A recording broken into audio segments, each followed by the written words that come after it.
All right, ladies and gentlemen, we are back with some more from the big man himself, Mr. Nick, from the channel The Fat Electrician. So this one is the most gangster tanker of World War II, Lafayette War Daddy Pool. So this is going to be a very interesting one, as usual. So first time here for this. Guys, let's not waste time. Let's hop right in. Before you ask, yes, this is in fact the guy that Brad Pitt's character in the movie Fury is based off of, and yes, the nickname War Daddy was real.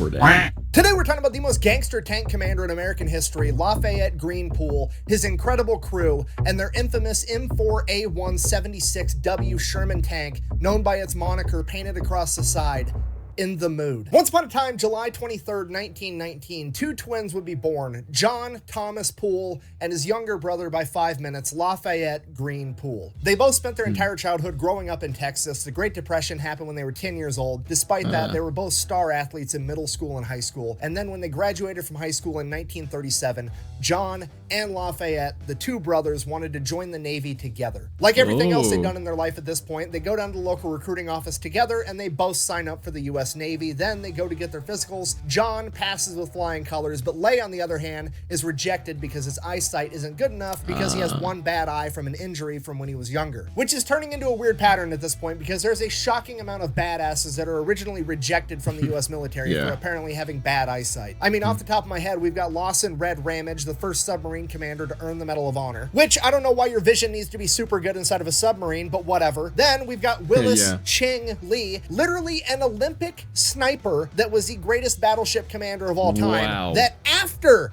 he had won the Olympics for sharpshooting was told that his vision wasn't good enough. And then, of course, we have Jay Zemer, Medal of Honor recipient. Wait, what the heck? Okay, I had never heard this one, but that is like, what else do you need? Isn't like this enough?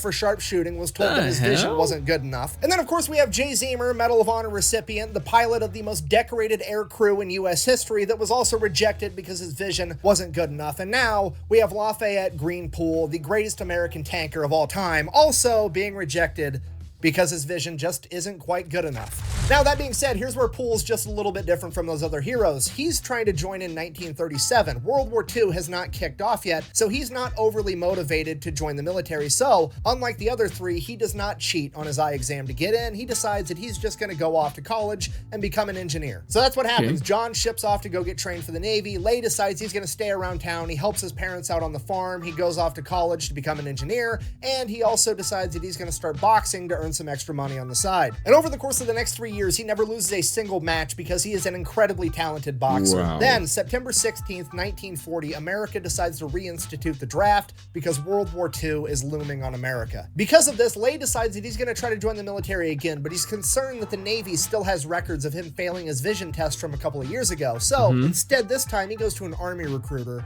gets signed up, goes to the physical, and this time he does what all great American heroes do. He cheats on that eye exam and he passes. Seriously, like, I just know something like that is coming, you know. I don't know. I felt it. The previous video we checked out, something like this happened when he spoke about the, you know, they're asking their grandmother for money. Yeah, like, if you watch the previous one, yeah, like, come on, like, really? I don't know about this, though. He does what all great American heroes do. He cheats on that eye exam and he passes. Seriously, the impact that a bunch of dudes cheating on the eye exam to get into the military has had on the world that we live in today is profound. So Poole ships off to training. He excels at everything he does, and then every time he gets leave, he's always going out and taking boxing prize fights to win more money on the side. So he finishes training, gets assigned to the 32nd Armored Regiment, where he rapidly becomes a sergeant and a tank commander, again, continuing to box every second he can. As World War II ramps up, the 32nd Armored Regiment's training gets more and more intense as they get put in different climates in different places all over the country. They train in Louisiana, they train in Pennsylvania, and now they're out in the Mojave Desert in California. And at this point, Poole's developed quite a name for himself. Everybody knows who he is. He's a 6'3" boxer that's 41-0. He's never been defeated, and he is one of the best, if not the best tank commander that they have. And because of this, he gets a little bit of sway with how things go. So he actually goes out and starts picking his own tank crew,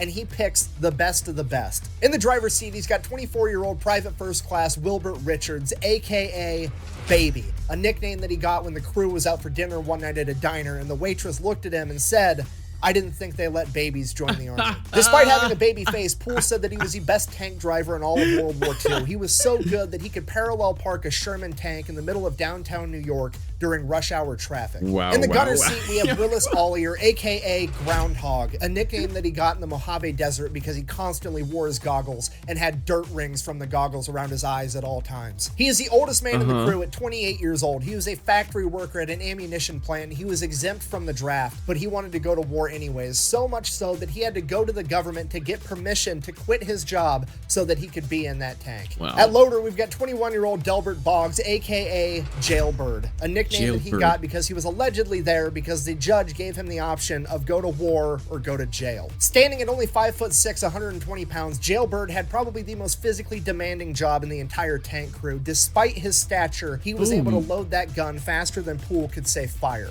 And then at assistant driver and bow gunner, we have Arthur Reed, who has not quite earned a nickname yet. The crew then decided that their fearless leader... But kind of like that, you know, he gave a backstory of their, you know, the reason why they got the names. I really like that. I really like what you did there. Arthur Reed, who has not quite earned a nickname yet. The crew then decided that their fearless leader needed a nickname too. Poole was already becoming a legend. He was an undefeated boxer. He was one of the best tank commanders America had, and he made sure that everybody in his crew was squared away and taken care of at all times. He took complete responsibility for them. He was just like their dad, and for that reason, they gave him one of the coolest nicknames ever, and the same one from the movie Fury, War Daddy. Cost is too high. Still only 40 bucks. Unlike the movie, however, Poole did not decide to name his tank Fury. He gave it a nickname that is 1,000 times cooler, and Hollywood decided to change for no good reason because they named their tank In the Mood. When asked what that meant later, Lafayette simply said, "That's just how I felt at the time. I was in the mood." So we've got the crew, we've got the tank, everybody has a cool nickname. It's time to get ready for war. They start training together super hard and become one cohesive unit. At this point, Poole, who's still been going out and boxing every chance he can, ends up joining the Golden Gloves tournament, and he actually ends up winning and becoming a Golden Gloves champion, which qualifies him for the national tournament in Chicago. At this point, the Army is willing to let him take leave and go participate in this national tournament because it looks really, really good for the U.S. military if they have an active duty sergeant that's a tank commander that's winning national titles for boxing. Poole, however, decides against it because he has his crew, he has his tank, and he's not going to let them go off to war without him. So he decides to forego his dream of becoming a national Golden Glove boxing champion and instead goes off to war. Because of that, he is then offered a slot as an officer, which he also refuses because he doesn't want to leave his crew. He decides that he's going to keep being an NCO so he can be a tank commander and go out with his guys. Mad respect for this guy. Mad respect. An NCO so he can be a tank commander and go out with his guys. Shortly after that, they would all ship off to England in 1943. Once they get to England, they just keep training, getting ready, waiting for orders, and then in April 1944, a famous boxer by the name of Joe Louis, aka the Brown Bomber, comes over for a morale mission where he's going to box with some of the troops, you know, get everybody ready for war, get them hyped up, doing something cool, and guess who gets slotted to fight him? Yeah, Lafayette Poole boxes Joe Louis 2 months before D-Day. And if you don't know who Joe Louis is, he's literally one of the greatest boxers in the history of the world. This dude has 69 wins with 52 knockouts. He has one of the longest reigning title runs ever. He is on a different level than Lafayette Greenpool for sure. Despite that, everybody's hyped. The entire regiment is going to show up to watch War Daddy go toe-to-toe with the Brown Bomber, and it's going to be the coolest thing that's ever happened. So I really like, you know, honestly, despite, you know, all, you know, getting ready for war and all of this, you know, the guys still find time to, you know, put some energy into other things. That's pretty cool. Have this boxing match, and you have to understand this is a recipe for disaster because Joe Louis is just over here trying to do the right thing, help with the war effort, raise morale of the troops before they go off into battle. You know, he's being really cool about this whole thing. He's going from unit to unit, and he's boxing a new Army guy every night for like months straight. So I mean, this is nothing more than a glorified sparring match to him. He's not going in there trying to actually hurt the Army guy. Hopefully the Army guy's not going on to hurt him. He's just going out there to put on a show. No, I really thought he was like doing this. That's why I'm saying like for months. But yeah, Pool, what do you do? Hopefully the Army guy's not going on to hurt him. He's just going out there to put on a show. Poole, on the other hand, remember, just gave up his dream for a national title in boxing so that he could go to war. And now the world heavyweight champion is there and he gets to box him. So in the back of his mind, there's got to be a part of him that's just like, yeah, like, maybe I could take this guy. So Poole goes in there obviously wanting a real fight, and that's exactly what he got. The match starts. Joe Louis goes in there. He's dancing around. He's pulling his punches. He's putting on a show. He's being super nice to Poole. And then the first chance Poole got, he threw a hard punch and just cracked Joe Louis, allegedly stumbled him a little bit. And then Joe Louis tied up with Poole and whispered in his ear, "I'm going to teach you a big lesson." The ref then broke him apart, and Joe Louis proceeded to beat the shit out of Poole in front of the entire regiment. Poole is later quoted as saying that he was turned any which way but loose by the brown bomber. Now, the silver lining is that Poole somehow managed to not get knocked out, which is an achievement in itself going up against Joe Louis. And just so we're clear, if you're not familiar with combat sports, Joe Louis is absolutely not being a dick right now. This is 100% expected. This is how everybody acts in that situation. And Lafayette Poole knew that's how this would go down the minute he decided to crack him, because he had like 40 plus boxing matches. He knew what he was getting into. He got exactly what he was looking for, and it's absolutely hilarious. And in War Daddy's defense, it is actually way cooler to say I got in a legitimate fight with Joe Louis and survived, even though I got my ass beat, than it is to say I had a glorified sparring match with Joe Louis one time. I have to say, guys, I don't blame the guy, you know. I really don't blame the guy. I think everybody, again, was expecting this here. Like, come on. If I was in his shoes and, you know, I got the opportunity to face someone so amazing, and, you know, even if, you know, my dream is not to, you know, I would still go for it, you know? I'm just saying.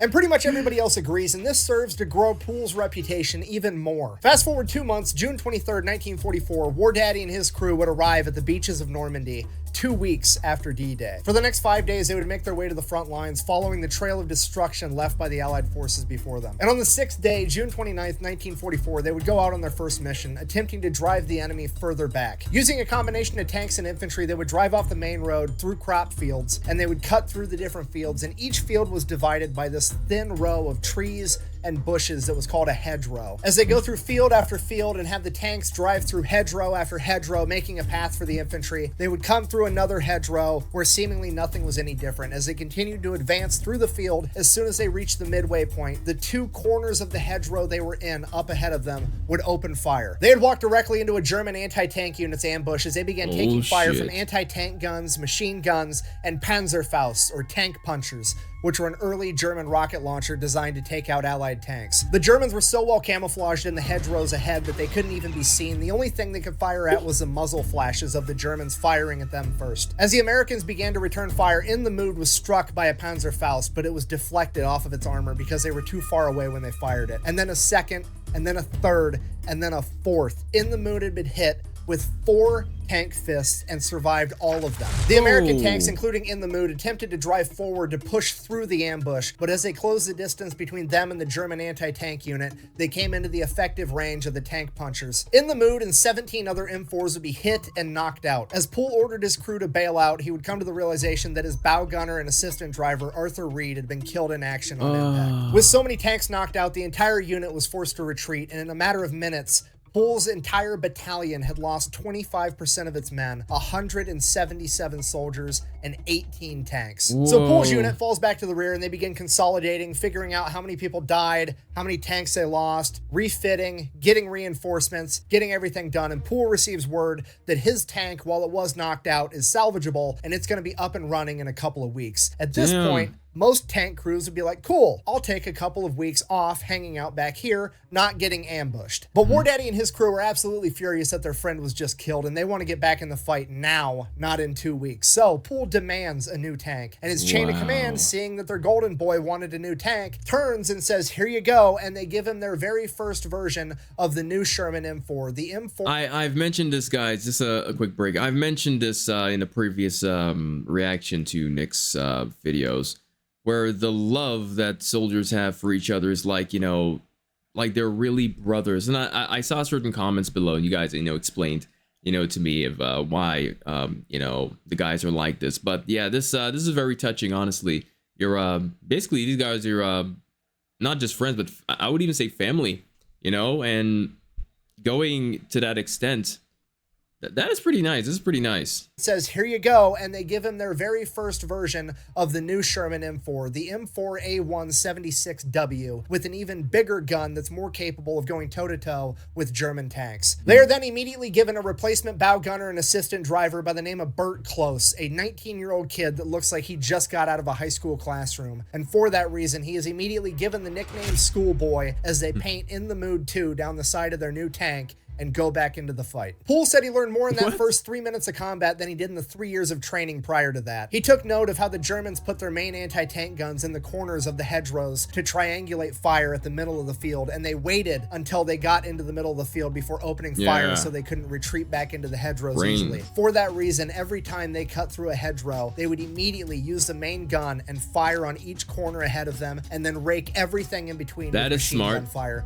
attempting to ambush the enemy first. And this extremely slow, painstaking form of combat went on for the first month. Just field after field, ambush after ambush, fight after fight. It took them a month to go 5 miles further into enemy territory. And this wasn't just Poole's unit. This was the entire military fighting tooth and nail for every inch of land that they got. Because of this, General Omar Bradley decided to launch Operation Cobra on July 25th. The plan was to bomb the enemy first, and then bomb the enemy again and again and again and again, and then roll in with tanks and take care of whatever's left. On July 26, 1944, Operation Cobra will reach its apex when 3,300 Allied bombers dropped 14,000 tons of bombs in the span of 3 hours. Just for the record, so we're all clear, 14,000 tons is over 30 million pounds.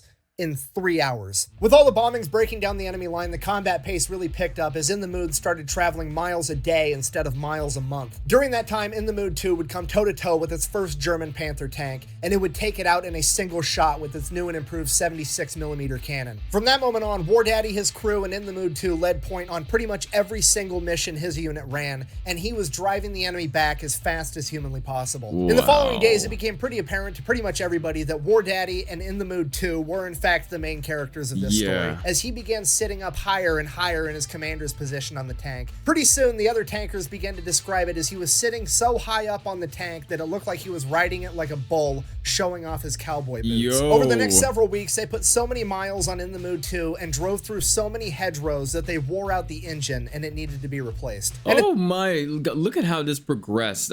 I expected, I should have expected, it to be like this. Seems these guys are really advancing and having basically a good time. But you know what I mean when I'm saying good time.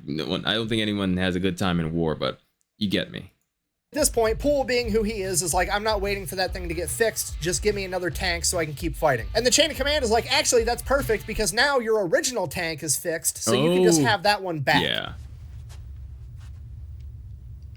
No, God! Poole immediately is like, no, absolutely not. It's older, it's slower, the gun is smaller, and most importantly, my friend died in the assistant driver's seat, and I don't want to look at that for the rest of this war. I'm not taking that tank. He was then given a direct order to take the tank, to which he's like, okay, fine. He then orders the rest of his crew to go over to In the Mood 2 and observe it getting fixed by the mechanics and having a new motor put in it, which is weird because they're not getting that tank back anyways, so why on earth is he doing that? In reality, he just wanted to make sure that his crew was somewhere so they couldn't get blamed with what he's about to do. So he goes over by himself, picks up his new tank, and then proceeds to immediately drive it directly into a lake. I mean, technically, we don't know that for sure. The only official documentation as to what happened to this tank is from the maintenance crew, and it says, and I quote, the vehicle was believed to have been driven into a lake.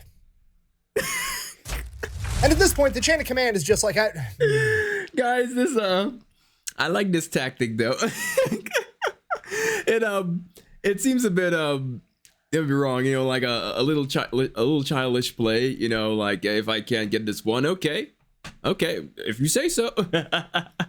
Okay, well, I mean, let's hold on.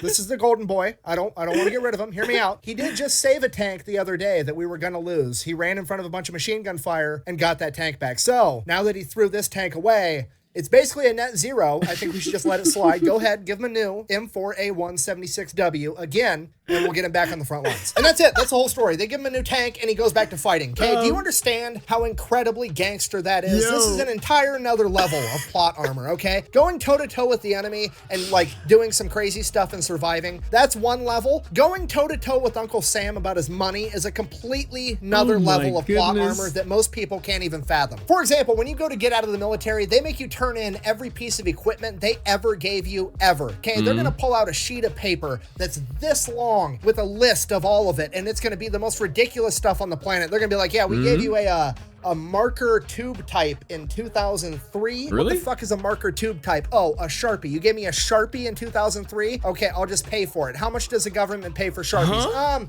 $79.95 is what we pay for fucking Sharpies around here. And then you have to pay the government $79.95 for a Sharpie that you lost 20 years ago. Otherwise, they negatively impact your credit score. The rest of us mere mortals are over here getting harassed by the U.S. Guys, I know Nick likes to be, like to joke around a lot. Is that like, do they go that far? Like, you said like a marker, which, you can get anywhere. Like, do they go that far? I understand, like, if it's like very important, like electronics or like, some kind of equipment that, you use. But this is, otherwise they negatively impact your credit score. The rest of us mere mortals are over here getting harassed by the U.S. military because we lost a canteen cup at some point. Meanwhile, War Daddy's over here waterboarding an entire tank and just walking away like nothing happened and nobody cares. This is an unprecedented level of plot armor. So that's August 16th. He gets his new tank in the Mood 3. August 17th, the very next day, they come into a humongous battle. They catch up with an entire German armored unit that has 12 Panther tanks. Luckily, the Allied forces at this point in time have air superiority, so they radio in for some planes, and they come in and they bomb the entire Panther unit. Then, after the planes drop a bunch of bombs all over them, then all of the American Sherman tanks start to advance. And then a couple minutes later, another group of American planes come. They were either P-38s or P-47s, depending on which source you want to read. Doesn't really matter. Either way, American planes come, and then they proceeded to bomb everybody, the American tanks included. And during this bombing run, in the Mood 3 and the tank next to it would both be hit. Luckily, nobody in War Daddy's crew would be hurt. However, both of the tanks were knocked out. At which point, the battalion commander orders everybody to fall back because things have just went catastrophically wrong. Poole orders his men to all bail out and run back. Baby the driver and Jailbird the loader, both cool, dope. They hop out of the tank, they run back. It is now Poole and Schoolboy left inside this tank. The other tank right next to in the Mood 3 also bails out and they all run off. However, one of those crew members is hurt and they're laying on the ground. War Daddy sees this, hops out of his tank, runs over to try to save this guy, drawing all of the machine gun fire from the German side on in the Mood 3. War Daddy ends up making it over to this other tanker and helping to save him. However, Burt Close, Schoolboy, is now pinned down underneath in the Mood 3, so he just digs in and buries himself underneath the tank, hoping that he's not hit by enemy machine gun fire or an American plane. So that's all he does. He just lays underneath the tank and kind of buries himself in the dirt, and he waits, listening to the machine gun fire bounce off his tank as he hears American bombs exploding in the background, and he just waits. And 10 minutes go by, and suddenly somebody runs and dives under the tank, and it scares the shit out of Burt Close. And he looks over, it's an American, so he kind of relaxes for a second, but that dude doesn't see Burt yet. And Burt Close, Schoolboy, recognizes this guy. It was his friend from basic training that he hadn't seen in like 2 years. And Close remembers on the first day of basic training, this guy got asked a question by the drill instructor, and he told the drill instructor, "I don't know." And from that point on, throughout the rest of their training, that particular drill instructor would always tell this guy, "What do you know?" Bearing that in mind, Schoolboy asks the guy, "Hey, what the hell happened?" And that guy responds, "I have no idea." To which Schoolboy responds the same thing the drill instructor would have responded, "What do you know?" And that guy whipped his head around, recognizing the voice of his friend, and they were reunited after like 2 years not seeing each other, not knowing if they were alive. They've just ran into each other in the most unfortunate circumstance on the planet, and then they just hung out for the next hour in the middle of this firefight, catching up, because there's literally nothing else they could do, and it's the most army thing I've ever heard. Ever. So while Close... That is like, I'm like, what the heck? But I'm still like freaking out about him under the tank and digging, just burying himself. I look at this as like, this is really next level mind, like next level thinking. Like you have to be thinking like on spot.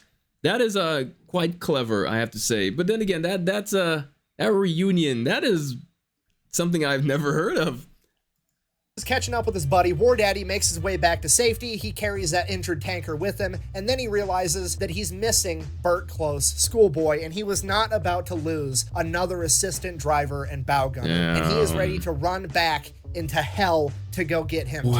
He is then physically restrained and given a direct order to not. So like an hour goes by, Schoolboy and his buddy are just chilling underneath the remnants of In the Mood 3, waiting for the bombs to clear up. Finally, the German armor unit's forced to retreat. They get the all clear, the planes aren't going to be coming anymore, and then they just kind of get out from underneath the tank and walk back and everything's okay. So now the next problem is that In the Mood 3 is gone, they no longer have a tank. Well, by that time, they had already replaced the motor in the Mood 2, and they were ready to hop back in that. So the next day, August 18th through August 26th, War Daddy and the crew of In the Mood 2 go ham. They spearhead every single mission, driving further and further into enemy territory, wrecking absolutely anybody that gets in their way. Poole and In the Mood 3 are leading the entire 3rd Armored Division deeper and deeper in enemy territory, and during this point of the war, the 3rd Armored Division earns the nickname the Spearhead Division because they are leading the rest of the military into the fight because they are advancing so rapidly. It is literally the largest unhealthcare system in the world being spearheaded by War Daddy and his crew of In the Mood 2. They're pushing so hard, so fast into enemy territory that they start getting direct orders from the battalion commander to slow down and let everybody else catch up. There's accounts of In the Mood 2 taking out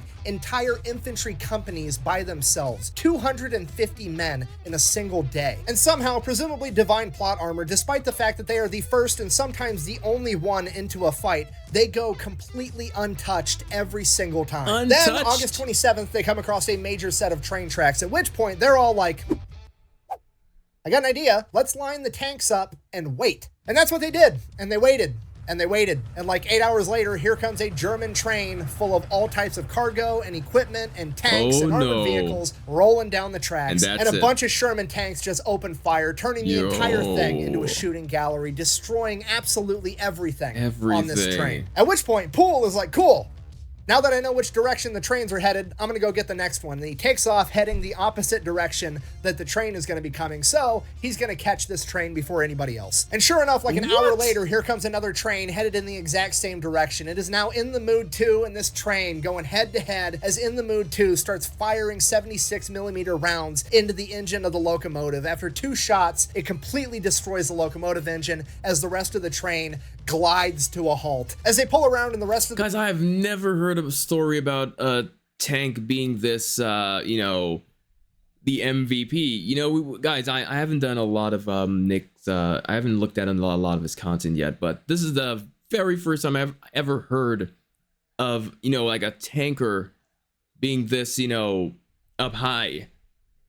Damn, that is really something. Locomotive engine as the rest of the train glides to a halt. As they pull around and the rest of the train comes into view, there are 4 German Tiger II tanks on this train. They haven't even ran into one of these in combat yet, and there's 4 of them sitting dead on this train, but the Germans are running to get in the tanks to use them as artillery and get the guns aimed at In the Mood 2. And one of those German guns will absolutely destroy In the Mood 2. Probably with a single hit. At this point, Schoolboy starts using his 30 cal machine gun and War Daddy starts using the 50 cal up top to shoot at these German Tiger tanks. Not because it's actually going to hurt the tanks, but because all the machine gun fire is keeping the Germans from getting inside of them to be able to use them. And while that's going on, Groundhog is opening fire on the tanks with the 76mm over and over, finally being able to break through the Tiger tanks' armor, destroying all 4 of the tanks as they continue to destroy everything else on this train. For the next half hour, it is a complete shooting gallery as In the Mood 2 wreaks havoc on this now defenseless train. At some point, the rest of the tanks catch up and they chip into, but the majority of the credit ends up going to In the Mood 2. When the smoke clears, they make sure all the Germans are gone, and then they go in and see what else, if there's any cargo that's salvageable, hoping for, like, I don't know, German chocolate, or food, or most importantly, booze. And they go in and they start looking at all the cargo, and it's an entire train, besides the tanks and a couple armored cars that were on there. All the cargo is just like French lingerie and fancy perfumes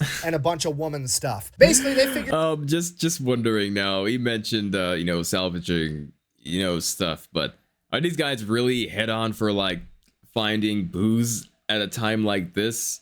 Again, guys, excuse my ignorance, you know, I know a lot of you are very nice, and thank you so much for being very kind, but I'm just wondering, like, at that time, that's, you know, yeah, let's say you see it, Is that gonna be something you take? Like, I don't know. But just fast forwarding. Yeah. So I said about, in previous reaction where these guys have such a big heart.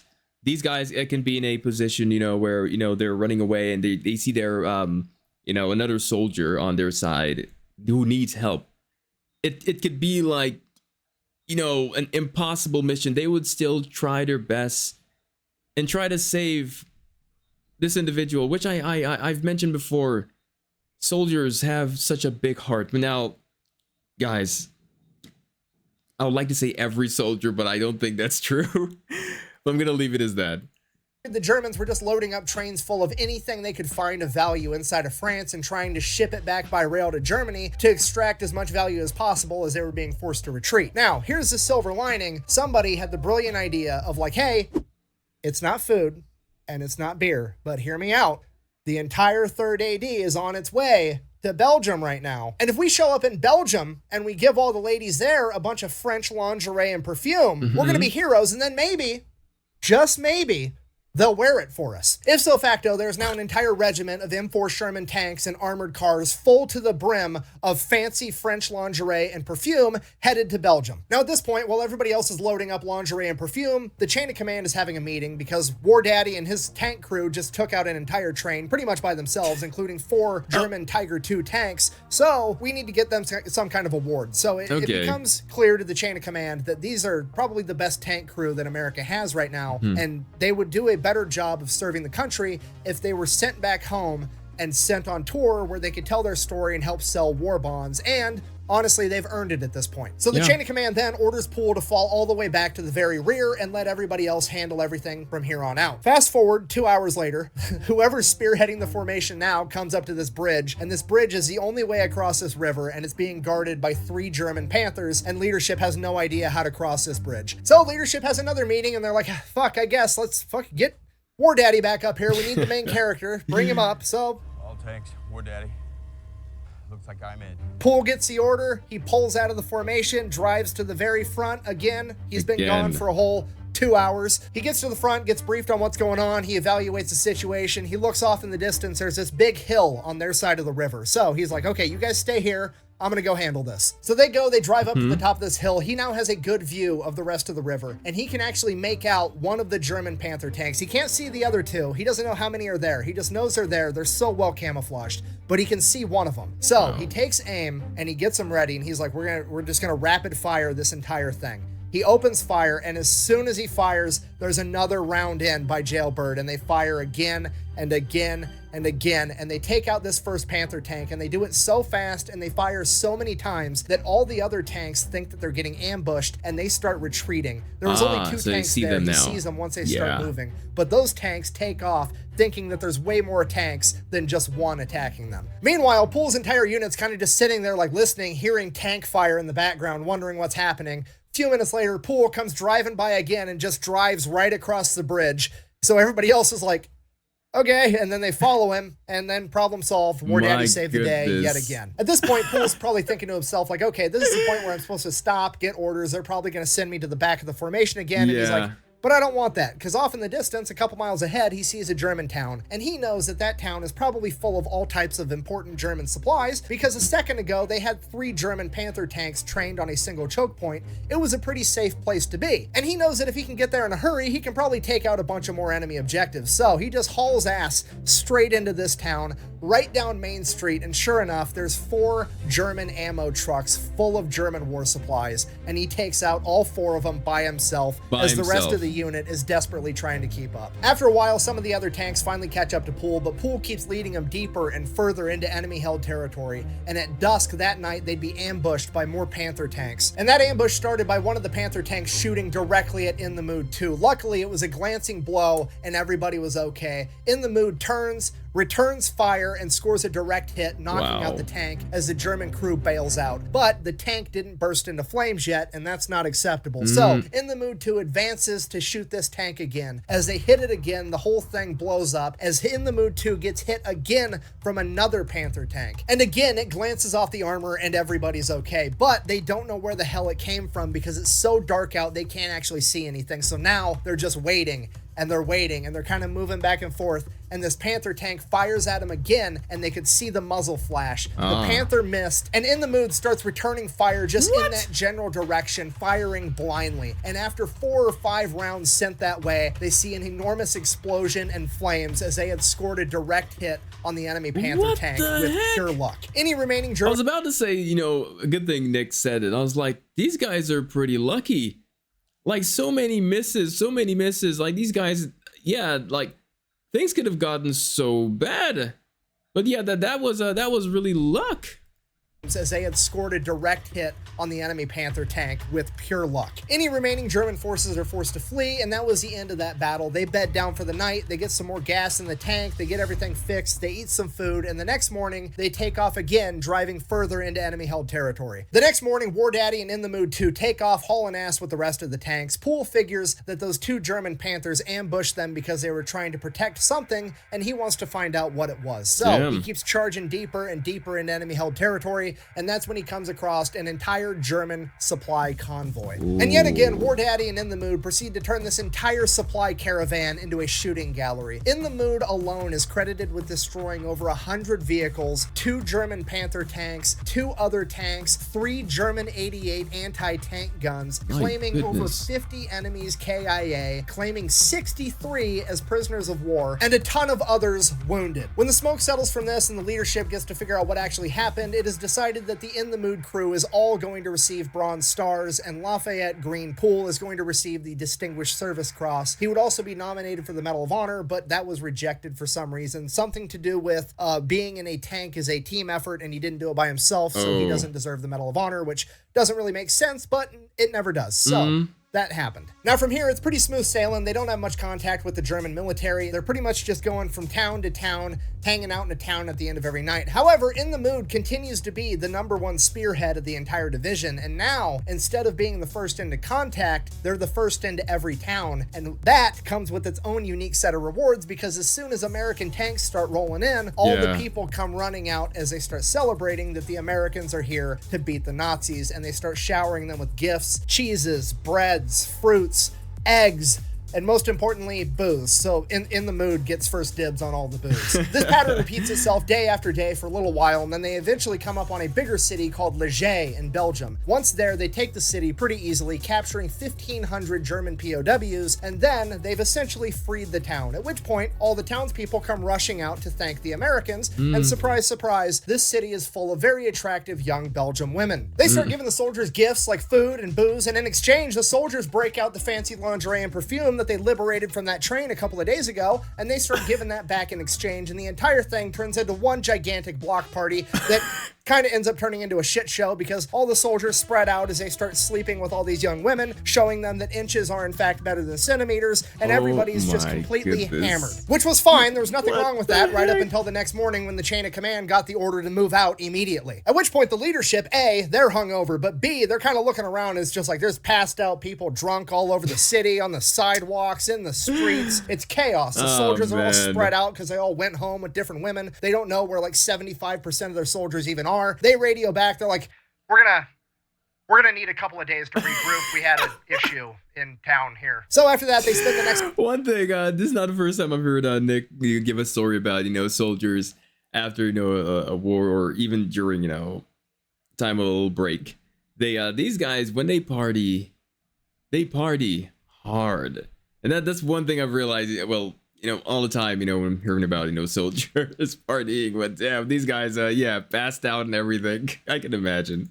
Couple of days regrouping and getting ready to move out again. After they get regrouped, it's off to the Siegfried Line, the border of Germany, guarded by dragon's teeth, mines, machine gun positions, and barbed wire. They have to finally make their last push and break into Germany. On their way to the Siegfried Line, Poole is informed that him and his crew are not going to be allowed to spearhead this mission either, and they are to remain in the rear because him and his crew are still going to get sent home early so that they can sell war bonds and be heroes. Poole is also informed that they are going to be taking away his loader. Del Boggs, Jailbird, is going to be sent all the way to the rear, where he is going to have to undergo a vision and hearing exam for the next 2 weeks, pretty much the entire duration of the rest of their time in theater before they get sent back home. And the actual reason for this was because his brother had passed away in combat 2 weeks prior, and he was the last remaining son in his family, and the commander did not want to have to tell that man's family that he died in combat 2 weeks before he was supposed to come home. So he was going to be sent all the way to the rear, where he was going to stay until he could get sent back to America. Bearing all this in mind, Poole agrees, and he is going to remain in the rear of the formation, and he's not going to be doing anything crazy. He is then assigned a brand new, fresh out of basic training, Private First Class Kenneth King to be the replacement loader for Jailbird, the best M4 loader in all of World War II. Somehow a German tank snuck past the American line and managed to ambush Poole's section, and the first tank they managed to shoot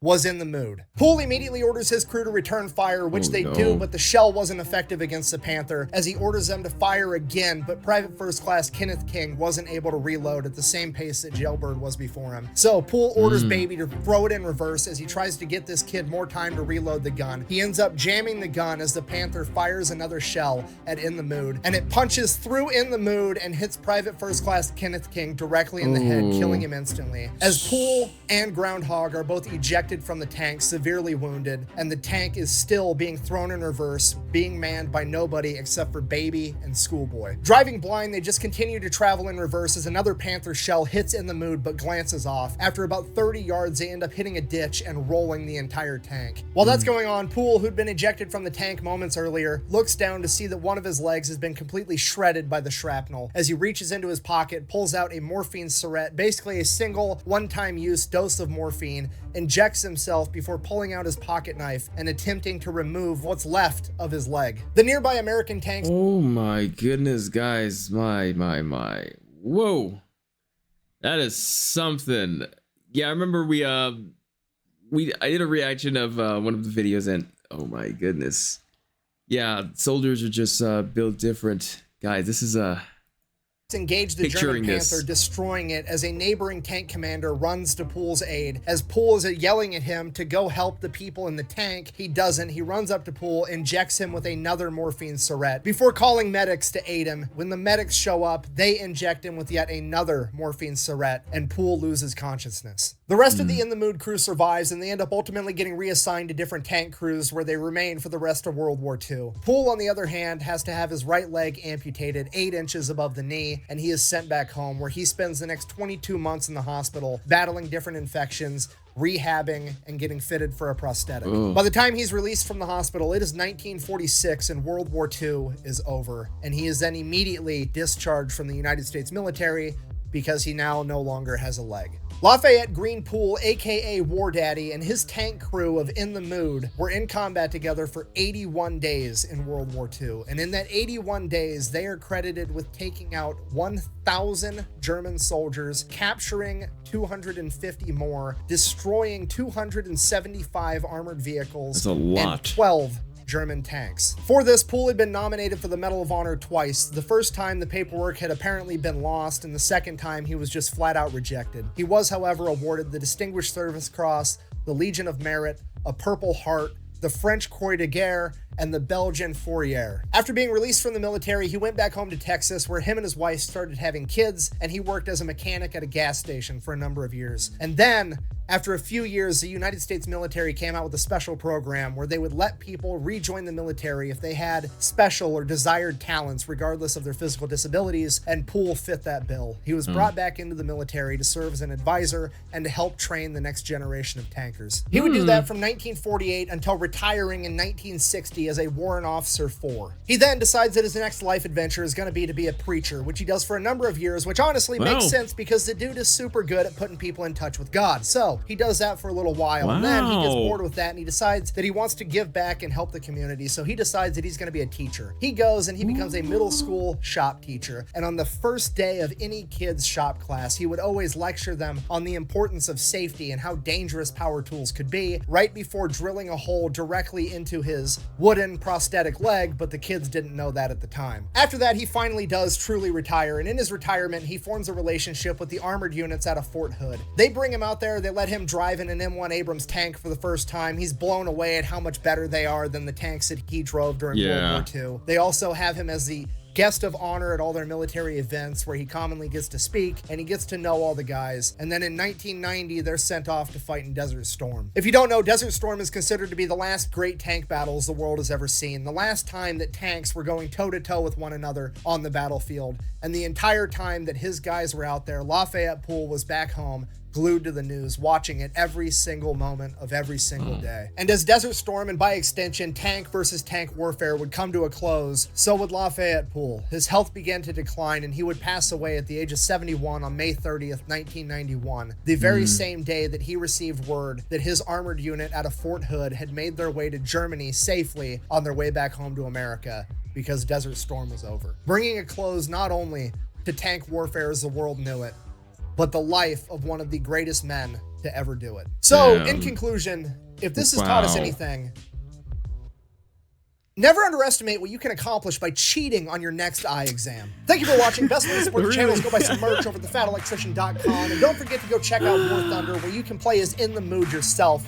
Quack, bang, out. We got some more. We got some more. Ugh, I can hear all the weird German internet fanboys already. You know, the Germans actually had a tank commander that had like 100 enemy tank kills, blah, blah, blah, blah, blah. That's more than Lafayette Poole, blah. Yeah, you know what? Here's the deal. If you want to be MVP, your team has to win. Secondly, quit simping over the German military. It's weird. Germans don't even do that. Grow up. Thanks for watching. Wow, I think that's it.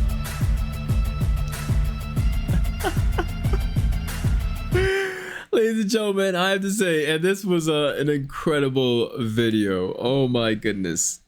The from the beginning to the end, there was a lot of there was some humor in this there, and of course a lot of his all of his videos I've checked out so far, and has some form of humor, even if you know, some maybe quite, you know, emotional. But damn, this one yeah, I liked it. I'm trying to figure out where to start. Like, there's a lot of things that we can talk about. For example, this guy has done a lot. I freaked out when he said about, you know, him becoming a preacher, then, you know, a teacher. I was like, wow, this guy's these guys before were really different. But yeah, I remember what I had to say, guys. The love soldiers have. I don't know. I don't know how you guys get this kind of love. And for maybe speaking this way and in that tone makes me probably sound like a piece of shit. But I'm not. I'm really not a piece of shit. But again, the kind of love that you guys, you know, soldiers have for their, like, other soldiers is something I would have never expected. You know, again, please cut me some slack. I'm not a piece of shit. But to see that, you know, in the heat of battle, and then, you know, in such a moment where may even be at a losing point, and you're escaping, and you see that there's someone else who's, you know, crawling and still alive, and, you know, rush to help them in any way you can, even sacrificing yourself, is something that I don't know. It's, to me, you have to have a certain heart, a very, guys, I'm looking for words. But you guys know what I want to say. But altogether, yeah, it really worked out. And let me say, this guy's a real hero. I would never think that I would watch a video of, or even know about, you know, tanks. Because, again, excuse my ignorance. I would never know. But damn, Mr. Nick really delivered. He really educated me and a lot of us on certain things I didn't know about. But yeah, that was a really amazing story. Rest in peace to all these guys. I know it's been a while, but yeah. So guys, thank you so much for watching. If you can, like the video, comment down below, and subscribe to this channel. And thank you so much. I love you guys. Bye bye.